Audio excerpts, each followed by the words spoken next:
Hey there, and welcome to the I Want to Know podcast. I'm Josh Spector, and I am your host. If you don't know who I am, I'm the creator of the For the Interested newsletter, which you can check out at fortheinterested.com. If you're new here, this podcast exists to help creative entrepreneurs get their questions answered. Very simple. Here's how it works. In each episode, a different guest comes on and asks me 3 questions. We have about a 10-minute conversation about each of them, and that's it. No fluff, lots of actionable tips that you can hopefully put to use to grow your audience or business, and hopefully my guests can as well. Today, we're going to talk about a bunch of stuff that has to do with growing a focused audience.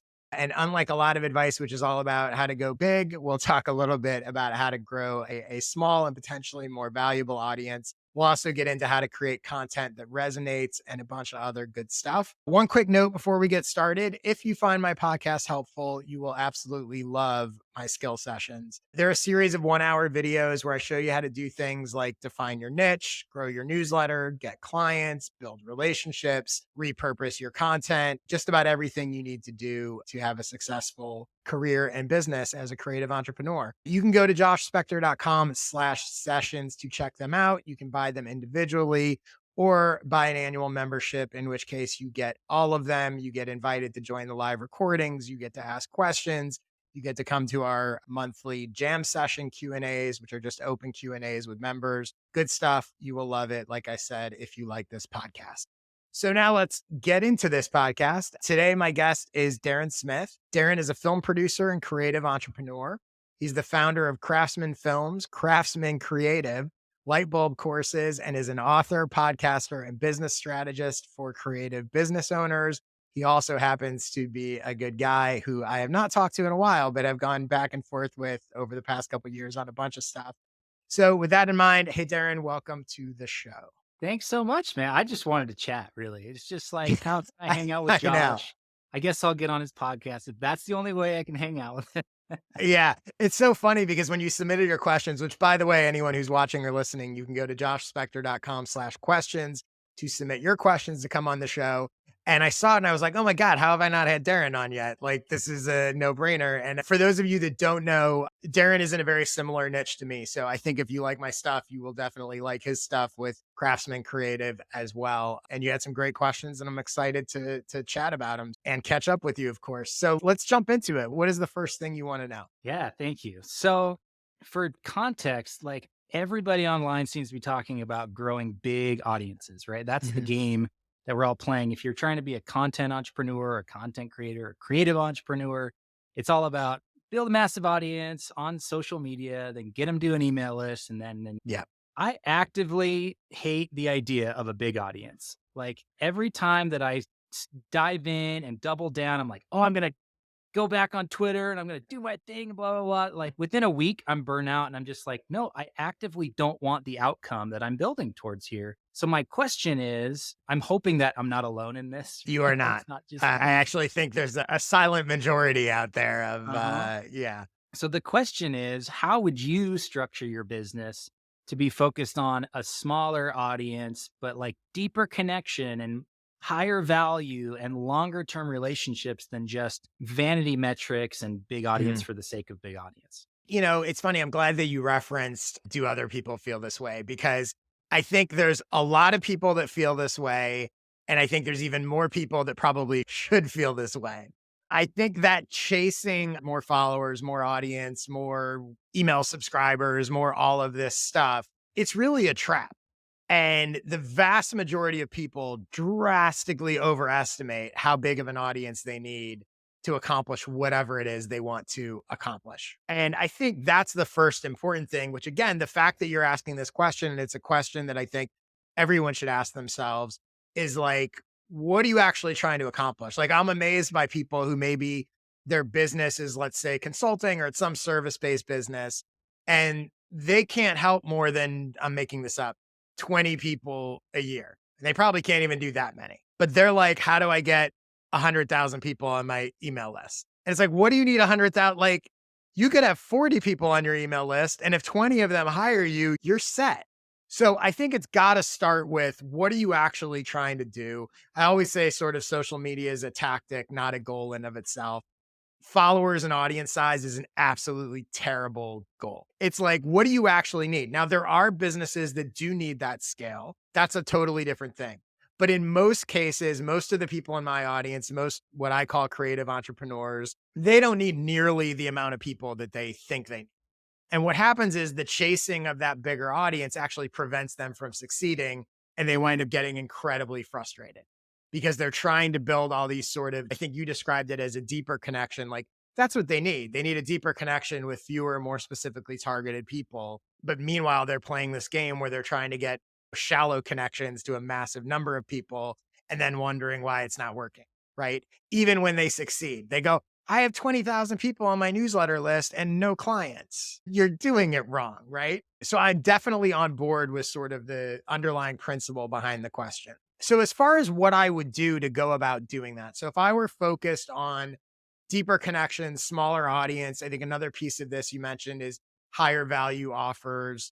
And that higher value can mean higher price. It can mean more value. That can mean a lot of different things. But in most cases, if you're going to work with fewer people, you're probably going to charge more money, et cetera. So here are a few things that I would do. The first thing I would do is I don't think I would measure audience growth or follower numbers at all. Now, it's human nature. You're going to notice it. It feels good when you get a follower, an email subscriber, whatever. I'm not going to pretend that I would never look at it, but it would absolutely not be a key metric. I would not obsess over it and I would not optimize for it. What I would measure and what I would optimize for are quality interactions or engagements with the quote unquote right people, depending who my audience is and who I need to reach. So rather than each day or each week or each month going, how many newsletter subscribers did I get? How many followers did I add on Twitter? I would go, how many one-to-one interactions did I have with the right people? And when you start measuring that and you start optimizing for that, that is game changing. It's also way more in your control than the other. If I'm going to throw a bunch of stuff out there and I hope people see my tweets and whatever. When you start optimizing for an individual interaction, that's actually a lot easier. Like I can find the right, I don't need them to find me and follow me. I can find them and I don't mean direct message them like everybody does with like, hey, you want me to make videos for you? Like, I'm not talking about that.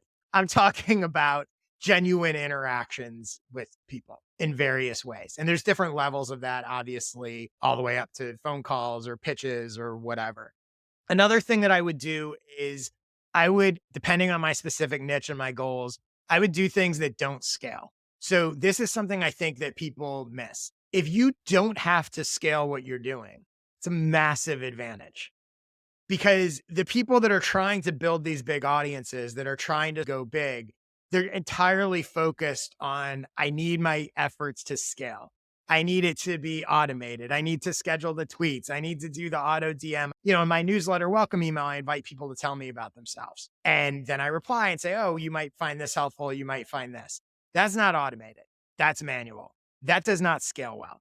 And to be honest, as my newsletter has gotten bigger, initially I replied to every single one. And I've now finally started to change the welcome email and be like, if I can help you, if I have something for you, I will reply to you versus every single one. But at a smaller level, that is a fantastic tactic. And so if you don't care about going big and you're just focused on the right people, that's a competitive advantage for you versus the person that's trying to scale. But it's only a competitive advantage if you actually take advantage of it.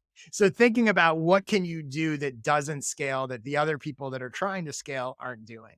So that's something I would focus on. Another thing I would focus on is I would most likely, again, it depends on the specifics of the business, but if I'm going smaller, I'm going to focus on whatever I'm selling, product, service is going to be more high end, just because economically that needs to happen. I'm not selling a $10 ebook if I'm planning to sell it to 20 people a year. So I'm going to make sure that whatever value I'm offering to people, whatever I want people to hire me or buy from me to do is going to be a high enough end product that if I succeed, it's going to work financially. And then accordingly, I need to focus on attracting, if I'm going to have a smaller audience and sell a higher end product, I need to be getting the people that can actually afford that product. So that's another sort of piece of it. The next thing I would say is, and this honestly is probably worth doing, even if you're going after a big audience, but maybe slightly easier to do on a small audience. I'd spend less time creating content and that kind of stuff and more time distributing the high value stuff I created. people get caught up in this sort of, I got to tweet every day and multiple times a day and this, that, and the other. And I got to do all this stuff. I don't need as much quantity if I'm going after fewer people. So I would focus on a few key. And by the way, this is something even where I'm at now that I've been thinking about. Like, I don't know that I'm going to do this, but I had just a thought exercise for myself the other day where I was like, I have a million blog posts and tweet threads and all this stuff all over the place over years about, like, let's say newsletter growth, for example. And I was like, what would happen if I limited myself and said, I can only have 5 newsletter growth blog posts, period, and go look at all that. And what would they be? And one might be how to get subscribers, and one might be how to monetize, and one might be how to write a newsletter. Like, what would those 5 topics be? And could I go pull all the stuff that I've written and just take the most valuable excerpts and literally be like, I am only going to have 5 newsletter growth blog posts forever. And I can add to them and I can whatever. But that's an example of maybe I don't need to be creating stuff all the time. And especially on a sort of smaller focus, I just need a few super high quality pieces of content.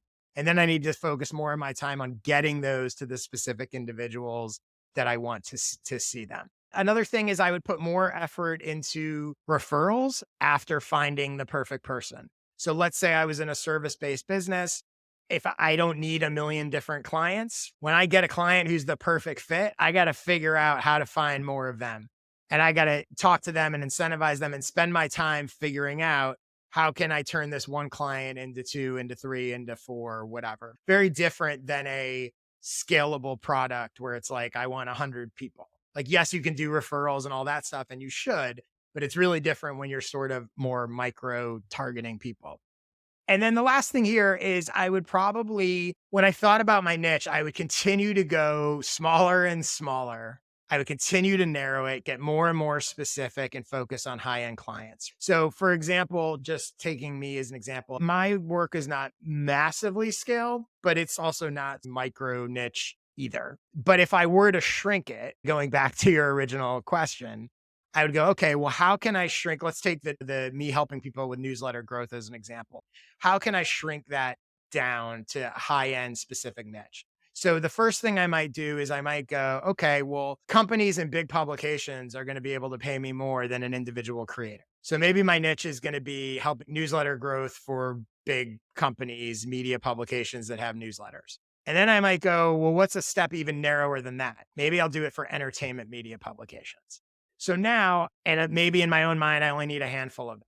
That audience is really small, but it's really specific. I don't see anyone else out there who's doing newsletter growth specifically for entertainment niche media publications. That could work. And then I'd create content specifically aimed at that. I'd be measuring and having interactions and engagements with those specific people. And I'd be entirely focused on that, knowing that if it clicks, they're going to have the budget and the money to spend a lot. And I would be shifting out of this sort of individual creator space. So in this hypothetical, I would do a bunch of those things. And I'll leave you with one last exercise that I think would be interesting to do, and probably something that, again, probably worth doing, even if you're not narrowing down, but definitely if you are and you've been up and running. I'd pull 50 or 100 people out of your audience. So your email list, your Twitter followers, your whatever. And then I would ask myself, if I could only serve half of these people moving forward, and I had to build a business around those people only, who would I choose? Why would I choose them? And what would I build? I don't know the answer to that because I haven't done it, but I think it's a really effective exercise to help you focus in, especially if you pull 50 or 100 people you would consider good quality people in your audience, and forcing yourself to make those choices and go, well, why would I choose this person as opposed to this other person? And if I chose that person, what could I actually sell them, like, and do it that way, as opposed to starting from scratch if you have an existing audience? So any questions about any of that stuff? Does that hopefully make sense? It totally makes sense. And no questions, but more of like, I want to reinforce that what you're talking about is not just like pulled out of thin air. Cause that's Mm, literally the journey I've been on the last, like, call it 6 or 7 months. yeah. So went from like trying to serve everybody and was doing like $1,500 a month in revenue.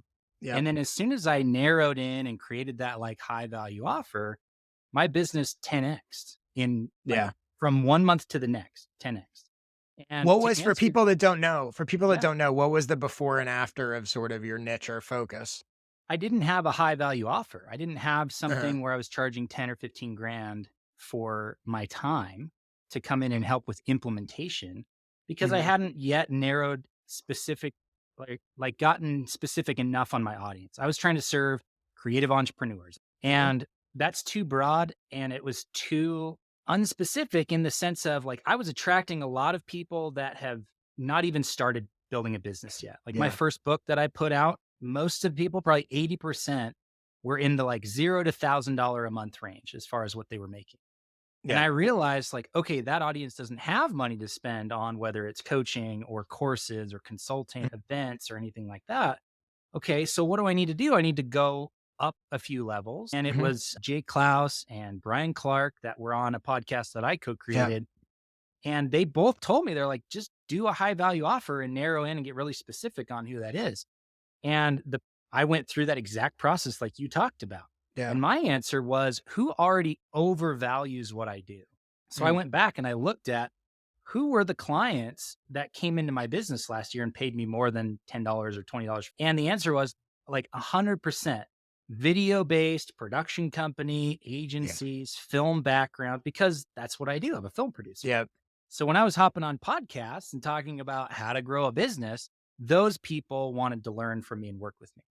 So that's the high value offer I created. And Yeah. the first person I went out to, an hour later, I had a check because it was such a Yeah. perfect right fit. Yeah. And I like that term, like you said, the right client. I like right person, right offer, right time.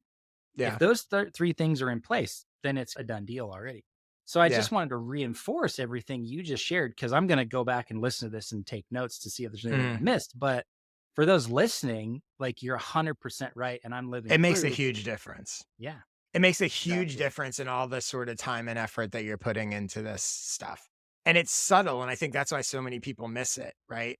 Because it's just that slight tweak of getting a little more specific, a little more narrow, and it changes everything. Yeah, congratulations on the transition, and I'm not surprised it's working well for you. Cool. Let's get to your second question. What's the next thing you want to know? Yeah, I think you are uniquely, you stand out. I mean, I follow all the people that are in our space, the people that are quote unquote competitors, but also Mhm. those that are just in this kind of creator economy space on LinkedIn, on Twitter. And the thing I've always struggled with is promotion and marketing and just being on social media and being like promotional, like sharing, Yeah. even when I'm sharing value, it still feels like there's a tinge of, oh, he's doing this to get leads or to get clients Mhm. or to grow his business. I can't escape that. But I feel like whenever you put stuff out, it resonates so deeply. And so my question is, how do you see content? How do you create content that resonates?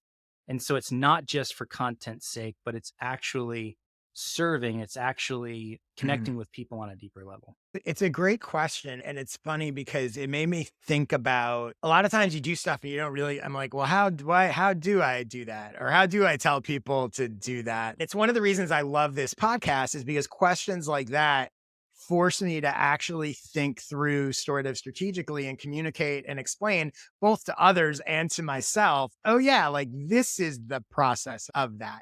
You should give out So awards if you have a guest on and they stump I you. know, There should I be like a know, little award that we get to put on our Twitter profile that says, I Ask know. Josh on his podcast. Exactly. Well, it's funny because all the time I'm like, "Oh, that's how I do that," or like, that's why I do that. I never really thought about it that way. But one thing I'll say before I get into my answer also is I think that this question of resonance with content actually ties into the first question because I do think that the more narrow and specific you get, the easier it is to create content that resonates.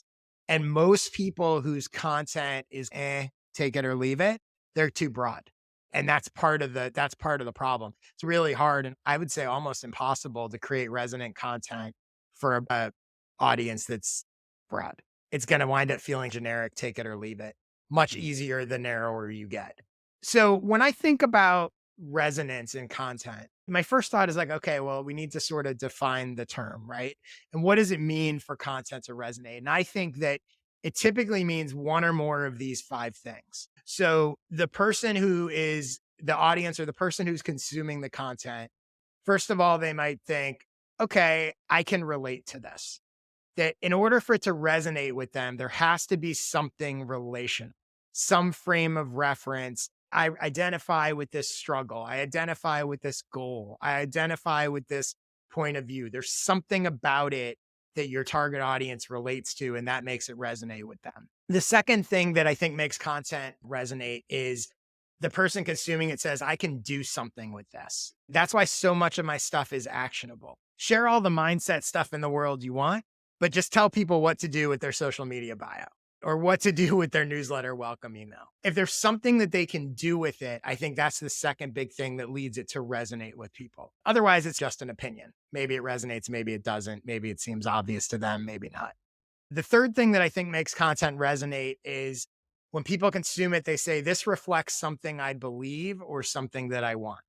So it's a reinforcement of something that is in their own mind. So I've said this before, but it's if you ever notice with business books, most best-selling business books, the title or concept of the book is something people want to be true. So 4-Hour Work Week, love that to be true. That book Range about being a generalist. Generalists would like that to be true, that it's an advantage. And it almost doesn't matter whether or not it is or isn't, because there is no definitive and the book is making the case for whatever's possible. But it resonates with an audience who's like, I believe this. I want this to be true. So now they're giving you the benefit of the doubt, and you saying it is reinforcing their own their own existing beliefs, and that creates resonance. The fourth thing that creates resonance in content is a spin on that or an extension of that, where the person sees the content and says, this gives me a new perspective on something I believe or want. Oh, they're doing that and I want that to be true, but I never thought about it that way. I want to believe, or I do believe a 4-hour work week is possible, but reading that book has now given me, oh, I never realized you could outsource X, Y, and Z. I never realized that it's so funny because that book was written so long ago, but I never realized that maybe it's possible to work remotely, that kind of stuff. So a new perspective on something they believe or want to believe is true. The last thing that I think, or last characteristic of content that resonates is this will change me in some way. And it's most likely a change or a transformation that person wants to make. So they see this content and they go, oh, reading that book, watching that video, listening to that person say this, doing that consulting call, this thing resonates with me because it's going to help me make a change. And in some cases, people know the change they want to make. In other cases, they don't, but they just have that feeling of something needs to change. Something's not working. I'm not happy with this. I don't know what to do. Oh, this content has shown me a potential change, and that resonates. So I think those are the sort of 5 characteristics of content that resonates. Now, the next obvious question is, okay, well, that's great, Josh, but like, how do you create content that does that? I called myself out on it, and I was like, oh yeah, that's pretty good. That is what resonate content is. But to my own point, like, what's somebody going to do with that? So I tried to come up with some stuff that you can do with it, or how to create content that does resonate. The first is, I think most content that resonates and checks those boxes comes from some version of personal experience. They've done it. They haven't just studied it. The example I was thinking of is I was thinking about like a professor who gives a lecture. Let's say they're giving a business lecture, but they've actually built a successful business versus the professor who's just studied academic books. Both could be resonant. It's much more likely the one who's actually done it is going to be more resonant than the one who's just studied it. And I think that, by the way, I should say, there is an epidemic of people creating content about stuff they have not done.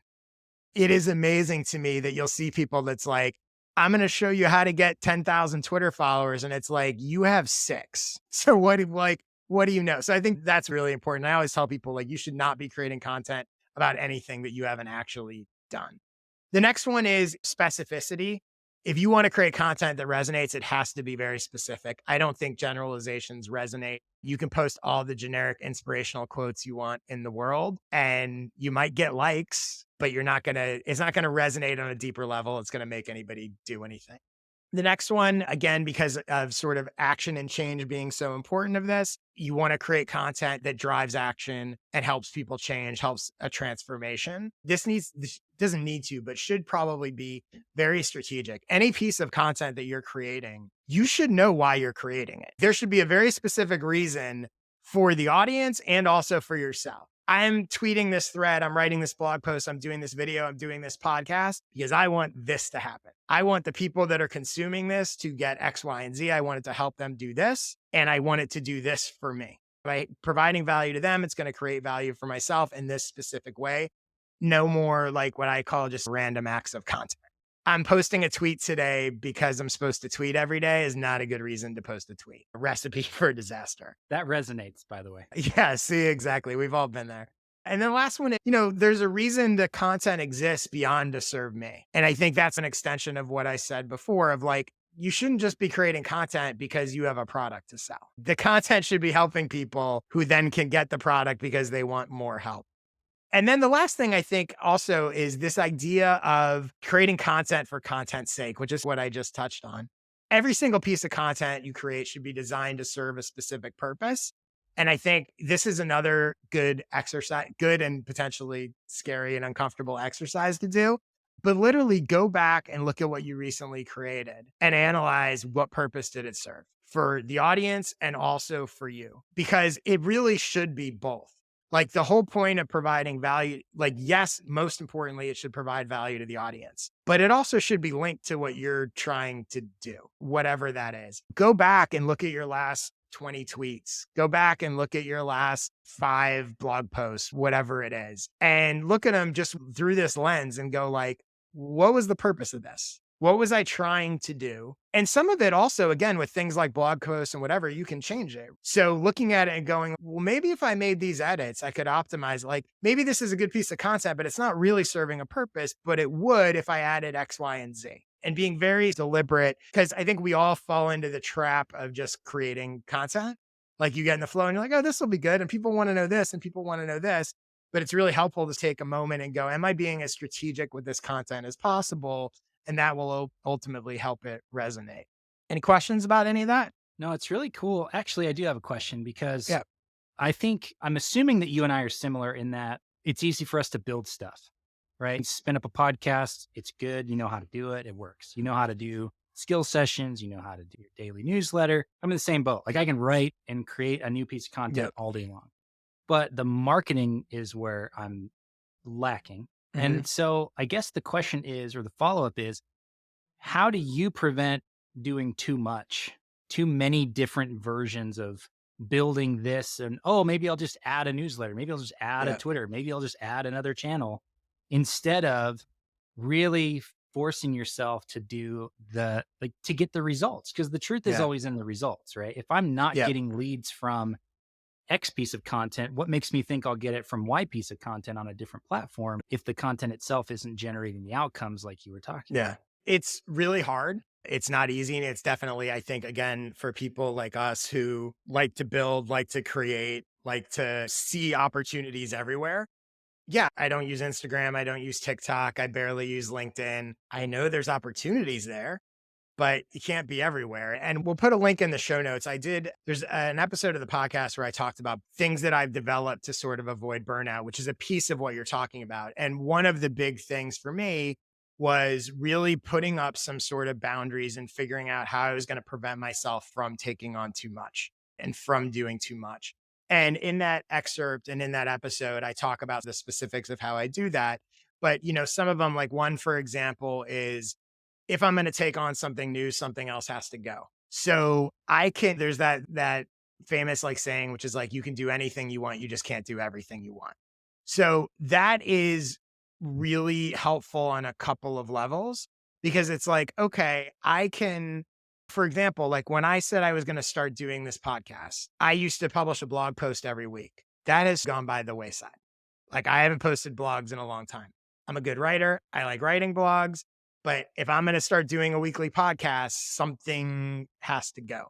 Now, the old me would not have done that. I would have kept doing all of it and I would have completely burned out and it did not end well. So I have learned this the hard way, but that is one thing. It also helps prevent me from chasing the shiny new thing because I can go, oh, I want to start this podcast. I want to do whatever. Well, do I want to do it enough to stop blogging? Because now there's a cost. And the other thing I do is typically with stuff that I start and take on, there's a blog post, which we'll also link to that I called like the 100 times method. 100's a random number.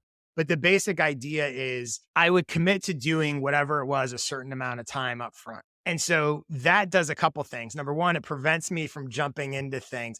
You would not believe how many times I've almost started other newsletters, like Oh, all the I time. know exactly how many times because But that is it's a check on myself to go, number one, if I'm going to start this other thing, I have to get rid of something else. Am I really prepared to get rid of something else that I'm doing? And number two, I have to commit to do it for X amount of time. Am I really prepared to commit to do it for that? The other advantage of that 100X method is if you do choose to do it and you do choose to start it, you don't have to worry about constantly like, do I quit? Do I not quit? Is it working? Is it not working? Because you go, so like when I launched this podcast, I originally was going to do like a season model and I was like, I'm going to do 12 episodes and then I'm going to figure out what I want to do. And it was working out and I like doing it. And so I decided like, forget it. I'll just keep going. But going into it with that prevented me 3 episodes in going, this isn't worth it. I didn't even have to think of like, I'm doing at least 12 and then we'll see. So it's not easy, but those are some of the ways I very try to deliberately prevent myself from chasing too yeah, many things. Easier said than done. All right. So let's get to your last question. What is the third thing you want to know?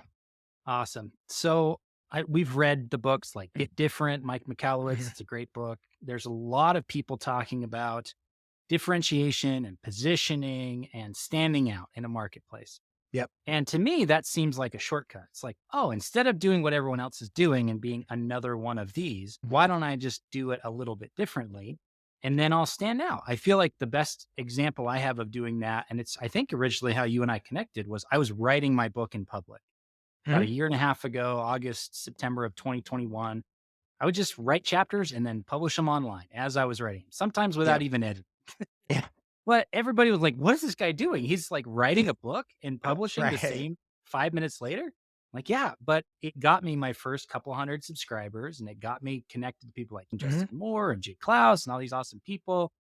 And so I'm trying to probably the reason this question came up is like I'm feeling like I'm doing the same as everybody else again. The question is, what are some unconventional ways, and unconventional doesn't necessarily have to be the crux of the question here, but what are some ways that you've found to serve an audience in order to stand out? So the first thing is, and you touched on a little of this again, I'll use some cliches, but like I am definitely a firm believer in the idea that like different is better than better. So anytime people talk to me about what they're doing, like why, if I say like, why should someone subscribe to your newsletter? Why should they watch your videos? Why should they choose you? Why should they hire you? And they're like, oh, I'm better than X, Y, and Z. And I'm like, no, you're not. Like better is completely subjective, right? Better for who, better for what. And I think I might have even referenced this on another podcast. I had said that like, is Mark Maron's podcast better than mine? Not if you're a creative entrepreneur trying to figure out how to grow your audience in business. If you want a professional comedian and interviews with massive, like, yeah, it's definitely better, right? But there is no definitive better. So once you realize that, it really is about staking out where's your sort of unique position within things. And really, why should a certain type of person who wants a certain type of thing choose you over the other options? There are always options, there are always alternatives. And the answer to that should never be, I'm better. It should be, I offer this that they don't offer. This is where I fit in the mix. The other thing I would say about standing out is, again, another sort of cliche, but I say it all the time, like you don't stand out by fitting in. And I think it seems obvious, but human nature is to do what everyone else is doing. Human nature is, I don't want to get noticed, which is the exact opposite of what you need in order to get noticed, obviously. So it's very counterintuitive. Even my podcast is even an example of this. The obvious podcast to do is have people on and interview them. That's what most people's shows are. I chose to have people come on and ask me questions to invert it, right? I'm not the only one that does that, but it's certainly not the norm. My newsletter, my weekday newsletter being a single paragraph is not the norm. And understanding that there are no rules about how any of these things need to be done, but grasping that and understanding that doing them in a different way is a massive competitive advantage. Might not work. And by the way, this also goes into like it being different as opposed to better. There are people that hate the idea of a one paragraph newsletter. My newsletter is not better for them, but there's people who love it. So that's what I'm trying to do. I'm trying to be different with how I deliver my expertise and all of that kind of stuff. So understanding that to stand out, first of all, you have to do things differently. you also, in most cases, have to go against the conventional wisdom and not being controversial for the sake of being controversial. You have to actually believe it. But if you're just saying the same stuff that if your advice for a newsletter is get engagement or social posts, right? Like, yeah, okay. Like that's not going to get you noticed. Like everybody says that. It's funny. There's an exercise that I just tweeted the other day that I recommended for newsletter creators that I think is a good one here in terms of figuring out how to stand out. And even if you stand out, because I think a lot of people aren't even sure. Like, and that is, I said, if you have a newsletter, go to a bunch of newsletters in your niche, go look at their sign up page and read the descriptions. If their description could also describe your newsletter, you're probably not differentiated enough and standing out. And by the way, I might be guilty of this because I don't even know that my description, there's probably a lot of newsletters whose descriptions would match what mine is. Although the one paragraph part is different, there's certainly some things, right? But that's a really good exercise to see like, is my messaging, am I really differentiated? Or there's like 20 newsletters out there that sound just like mine. It cracks me up when I see people's newsletter sign up pages and they're like, subscribe to get I'll share 6 interesting links each week. Okay, you and everybody else on the internet. Other stuff to help you stand out. This again seems obvious, but it's not. If you genuinely care about your audience and helping people, that actually helps you stand out. I think about guys like Arvid Kahl. There are people out there, a lot of the people you mentioned, Jay Klaus, Justin Moore. I think you're this, I think I'm this, like people that you can get across, like they genuinely care. It seems like the bar is low, right? Because most people are selfish and doing their own thing. You will stand out. I've had so many people say to me, and it's funny because I don't really think of myself as like exceptionally generous. I think of myself as like normal, whatever. But I kept having people going like, oh my God, you're so generous the way you share all this stuff. And I kept seeing that word and it literally confused me. Why is everybody saying I'm generous? Like, I just thought I would like, that's what you do. But I came to realize like, oh yeah, like not everybody does that. And that does help me stand out. Another one, and this is maybe not the opposite end of the spectrum, but maybe similar. Extreme's probably the wrong word, but I'm going to use it anyway. Extreme confidence stands out, especially in the expertise space. I don't mean cockiness and arrogance, but confidence. And I think this is especially true if you're going to do any kind of consulting or coaching or anything like that. Part of what people are hiring you for is your confidence that you can actually help. They want to drift off your confidence and go, he seems to know what he's talking about. He's going to boost my confidence as a result. If you're wishy-washy, if you see this with people trying to sell stuff all the time, do me a favor and buy my new course. I have a whole other rant about like, when you're selling, you're not asking someone to do a favor for you. You're offering to do a favor for them. If you Okay, created so here, something, I want to yeah, dive into that for 1 second please because do. I've seen this one so much recently, which is Mhm. like, I'm thinking about doing something like this. Yeah. What do you think? And I'm just like, Mhm. I actually DM'd somebody who did it on Twitter the other day, and I was like, dude, this is unsolicited feedback here, but it makes me so uninterested in whatever it is you could possibly create Right. because you're so wishy-washy about whether or not you actually think it's valuable enough to create. Like Yeah. the positioning of that thing. Yeah. Oh, and then you compare it to what like Nathan Barry just did, where he's like, here's a big long blog post. And at the end, I'm opening up 10 seats and it's going to be super value and you get my Yeah. time. And those 10 seats are going to sell out in 5 minutes. And Yeah. he didn't have, he validated it the same way without the whole, like, what do you guys think of this idea? Like, I understand what they're trying to do, trying to validate it and trying to gauge interest. And the whole concept of like, I'm not going to make something that people don't want. That all makes sense. But I think you're right. I think the presentation of it, you can have those conversations one to one and you're going to get more value out of it.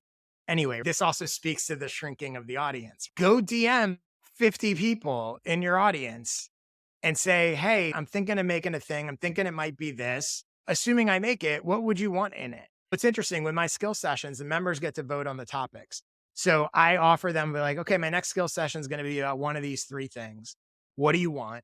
And I also have a form with the voting thing of like, if that thing is chosen, what would you want to know about it? So it's similar. I'm validating the ideas. I'm creating something that they want, and they're actually helping me create the product because they're saying, oh, I want this and I want to know that and I want to whatever. So the underlying principle makes sense, but you're right. That the undercutting of their own sort of insecurity. I don't know what to make. should I do this? There's better ways to accomplish what they want to accomplish. So yeah, I completely agree. Another one again, which, sort of obvious, like being available and accessible. The amount of times that I reply to someone's email and they cannot, when they sign up to they reply to my welcome email, they're like, I can't believe you responded. Again, the bar is really low, and it doesn't seem like just being accessible and available, responding to a direct message, acknowledging a reply. The fact that gets you noticed and makes you stand out seems crazy, but it's true because most people don't. The other one, and I think this is spot on for you, and I think just seeing you from afar, it's one of the things for a while that I was like, why is he not leaning into this? But it seems like now you've started to, and I think it's working well. But one of the best ways to stand out is bringing experience from an unrelated field into your field. You're one of a lot of people that are sharing advice for creative entrepreneurs and strategy and all of that stuff. You're probably the only one, or at least the only one I know, who also is a movie producer. And with that, that brings a whole set of expertise that, while it may be a different field, can be adapted and applied into this field. And it's one of the things that makes you unique and different and stand Mhm. out. And so to me, and again, it seems like you have leaned into that a bit, like that's the thing that I would be playing up in some ways, because again, not for everyone. There's going to be people that are like, I don't care about that. But there's going to be other people, and they don't have to necessarily just be like movie people, but are like, oh, that experience, that way of operating like a movie producer in this field. You see Justin Welsh, who just rules the universe now. Like every day I see 20 people writing threads. I told him the other day, I was like, Justin, I think you've gotten to the point where it's like, my feed is now full of other people telling me how you do things. It's just crazy. But him with the systems, and that's not for everybody. But if you're like, hey, I want to develop systems as a creator, creative entrepreneur in my writing and whatever, it's like the first name that's going to come up is Justin. So I think that's a big one. And so I'm going to leave you with this, right? So again, all right, that's all good and generic, but what do you actually do? So for you or anyone else, I've got 3 unconventional things you could do today to stand out and get noticed. So the first one is pick your absolute best trick of the trade in whatever your niche is. The thing that everyone else charges for, the hidden secret, the thing that nobody talks about, the thing that nobody says out loud, the secret truth that only the insiders know, whatever the hell it is, and go share it for free. The thing that everyone's scared, even if you sell your own consulting, your coaching, your whatever, put it out there. It feels counterintuitive and you're like, why would people hire me? But the truth is, once they see it, you're going to stand out from everyone else who's not talking about that thing. And they're going to go, that guy knows more than those other people. And I'm going to hire him. I'm going to follow him. I'm going to whatever. So that's a really easy way to stand out, assuming you have something. And I think if you have any expertise, which hopefully you do, if you're trying to sell expertise, you should know some stuff that people aren't saying. The second one is share a story that's relevant to your target audience or niche that makes you uncomfortable to share, but others are likely to relate to. Vulnerability really stands out. And it is not easy to do. But if you are willing to, and again, not just let me tell you what happened to me when I was in 5th grade, it needs to be relevant to like what you're doing, but being willing to put that out there and show something that maybe isn't perfect. If you're a person who teaches people how to grow a business, and part of how you know what you know is because your first 2 businesses flopped horribly, you might think sharing that is going to hurt you. It's actually going to help you, because all those people who also had businesses flop horribly are going to go, wow, this guy turned it around. So being willing to share vulnerable stuff. An example of this was really interesting. So I am not a big TikTok user, and I'm certainly not a follower of Alex Earl, who I guess is a huge influencer and whatever.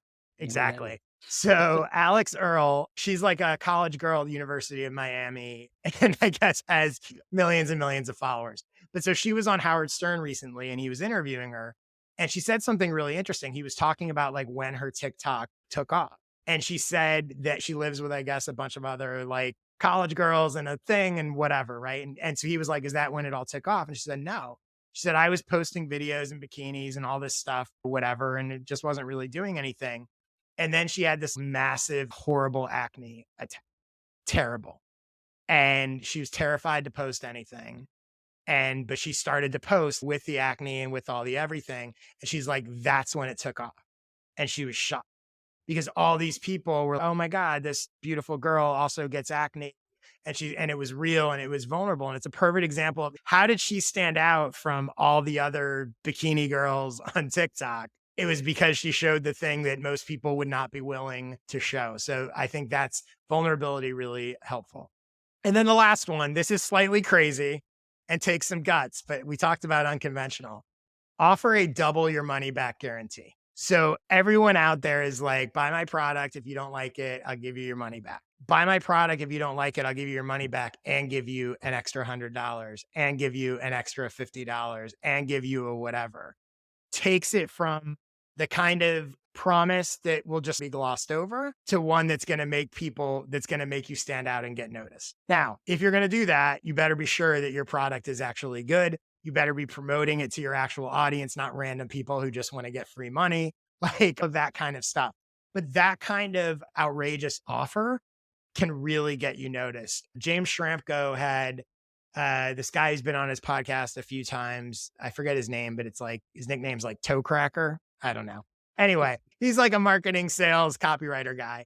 And he told this story about this real estate agent who was trying to get leads for business and clients. And she did this thing where people that were, I guess, going to either sell their home, or I guess it was they were selling their home. She would reach out to them and she would say, I'd love to meet with you and tell you how I can help you sell your home. And I will give you $200 just to take the meeting. If you don't hire me, that's cool. Keep the $200, whatever. And what happened was, as you can imagine, suddenly lots of people who had no interest in meeting with some realtor who were going to pitch them was like, sure. And she knew that if she got in a room with them, she would close a certain percentage of them that would more than make up for the fact that she was paying $200 a meeting. Yeah. And that's standing out. Again, it doesn't have to be done that way, but that's the kind of thing of thinking outside the box and finding these ways, whether it's vulnerability, whether it's making some sort of outrageous offer, whether it's sharing the secrets that people don't usually talk about, that stuff. Again, you don't stand out by fitting in. So you got to come up with something that seems crazy. Love it. That's super cool. And try not to go broke by promising people money if they don't buy your thing. Again, that one can be a little risky, but can work in certain situations. Would at least get people's attention. I'll put it that way. Cool. Any questions about any of that before we wrap up here? No, man, that's a masterclass right there. You should certainly be charging people money. Yeah, see, this is what I'm talking about. You got to give the stuff away for free. So Darren, tell people where they can find you, where they can get all your good stuff and learn more. Yeah, thank you. So I'm on Twitter and LinkedIn mainly. I've tried to stay off of the other platforms. So I'm just at Daren T. Smith on both of those. But I do these monthly workshops, which are my favorite way of getting to know people because then I actually see their faces and can interact with them and stuff. Yeah. So if you go to workshops.craftsmancreative.co, that's the best place to enter the world of Craftsman Creative. If that's something that's interested you from this conversation, I would invite you to come join us for one of those free workshops. Cool. It's a great brand name too, by the way. For me, my newsletter, fortheinterested.com/subscribe, my skill sessions, joshspector.com/sessions. Again, if you'd like to come on the show and ask me 3 questions, it's also a way to basically get free consulting and exposure. It's pretty, speaking of outrageous offers, joshspector.com/questions to submit your questions. I'm on Twitter all the time at jspector. You guys have already logged off by now, I'm sure, because everybody does when you get to the promotional part at the end of the episode. Thank you, Darren. Thanks everyone for listening. I will see you or you will hear me next week. Thanks.